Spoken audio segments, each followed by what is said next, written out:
plastic. So we just had the fish hit the surface then, sunning themselves, a few splashes behind us, and I've cast the plastic straight into them, and I'm on.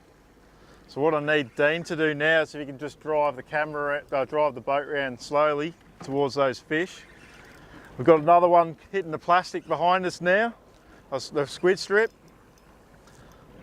We might get multiple hookups on this one.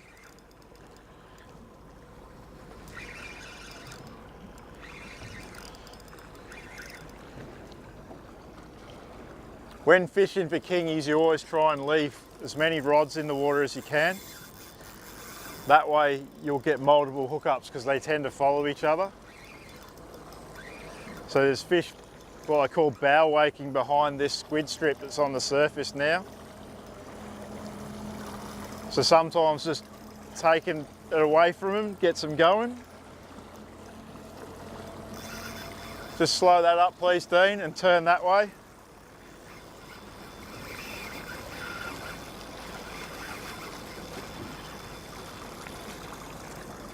So we can't go too heavy on this fish.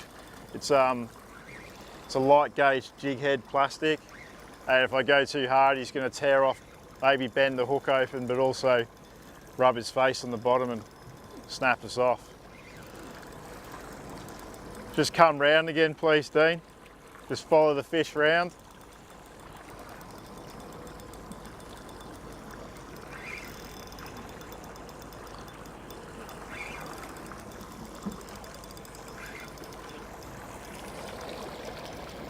Keep going round. It's always best, any sort of game fishing, you can always try and keep the fish on the driver's side of the boat because he can see everything that's going on. We'll just take it out of gear now, Dean.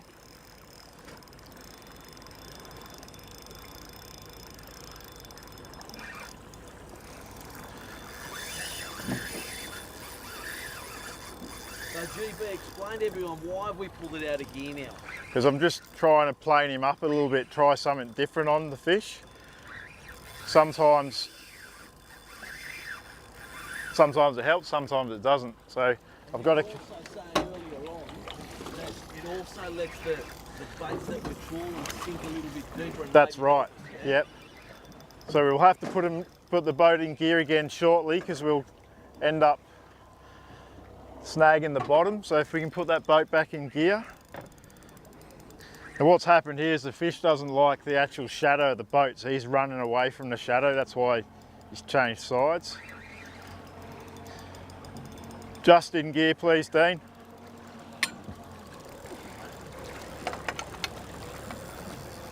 This is actually probably a bigger fish.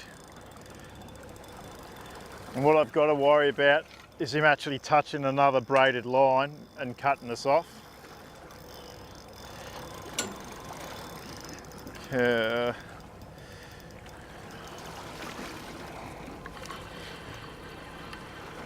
we'll get this one out the way. See, I'm not panicking at all, even though I've got a slight tangle.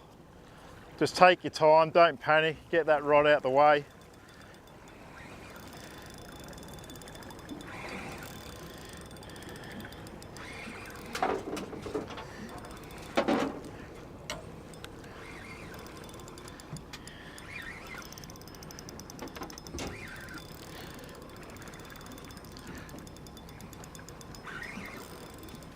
Here he is up here on the surface and just see him tailing.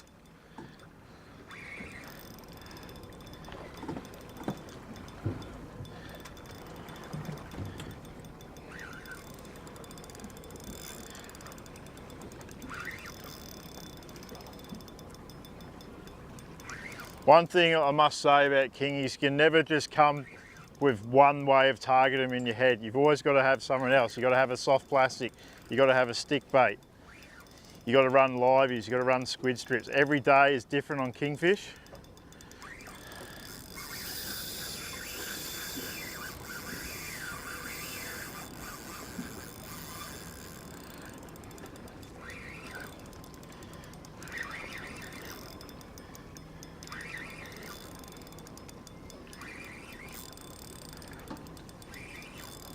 Now guys, make no mistake, what GB is doing here takes a lot of skill. This is a really light outfit. This is like a snapper outfit.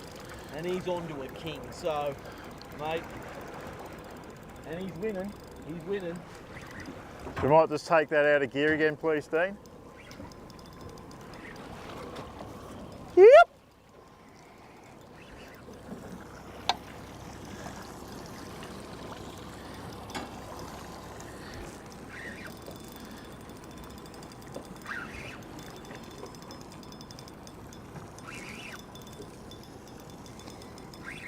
The squid strips we're running is probably about half the size of this soft plastic, so it might just be the fact that they're feeding on smaller bait. He's about a fish too, GB.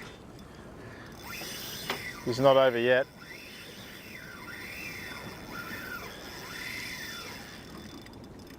That's another run all the way to the bottom this time. Well, no, he's got one more in him. Huh.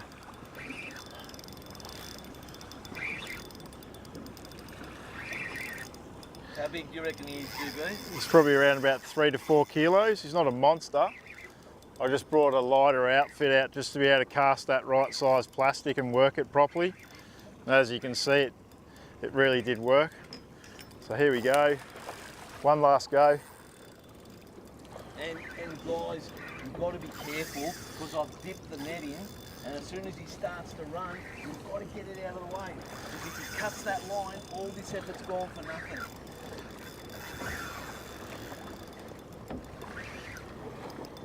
He's still got a little bit of power in him because he's keeping his head down. If I can get that head to turn up, we'll get that net under the fish easy. And you can see Mark there in the background. So, here we go, Dean. Mark gave us the heads up. Ew.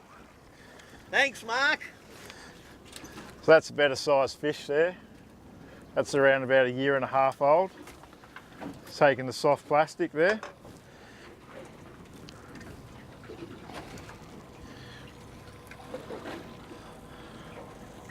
How about that? So that fish was just sunning himself on the surface, and we've cast the plastic in front of him, worked it back towards us, and bang, we're on. Well, GB, here we are.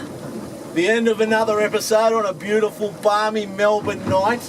Right? It's probably 40 degrees in there, and it's about 22, 23 degrees, I reckon, out here. And GB, you've come up with the goods again, mate.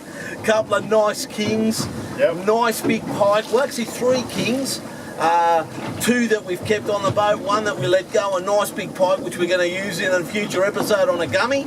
Yep. I would call that a success, eh? Yeah, well, we haven't got home my tail between our legs, have we? No, sensational. Now, mate, you said something earlier on. You said we caught one on every different method. Why don't you explain to the guys what that means? So, when I come out chasing kingies, I never come out with one method in my mind.